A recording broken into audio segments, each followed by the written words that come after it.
Hi, I'm Maria, Rachel's sister, the baker in the family, and today I'm going to show you two of my favorite Christmas cookies. So let's do teddy bears and Spritz.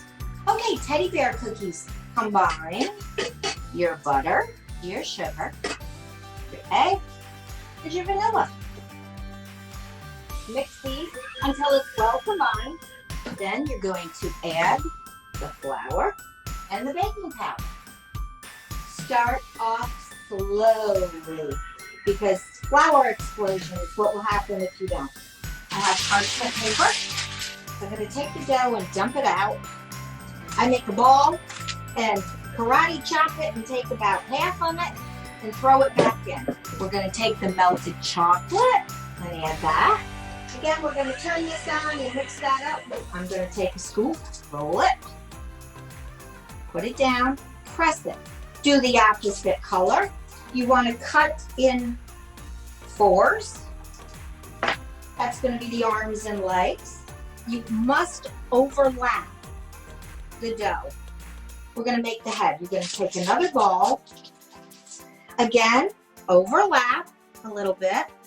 And then the fun part, make them a couple of ears.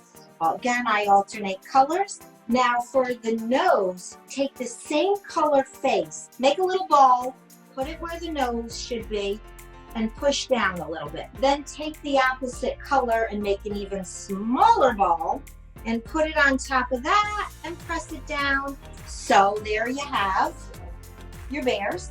These go in the oven 375, 8 to 10 minutes. They're fast, they're fun, and they're so good. Next, the Spritz cookie. We need flour. Dump it all in there. Baking powder, almond extract. As the flour gets coated, pick up the speed. Okay, we're going to take the press. You want to push the dough down in there so that you don't have bubbles. I've never made a first cookie that ever worked, so you can either bake it or throw it back, because when you get that dough, see, it's a mess. I throw it back. I have trees, poinsettias, snowflakes, add some colored sugar, and you're going to take these and bake them 400 degrees, 7 to 9 minutes. When they just barely start to get golden brown on the outside, they are done. Just have fun.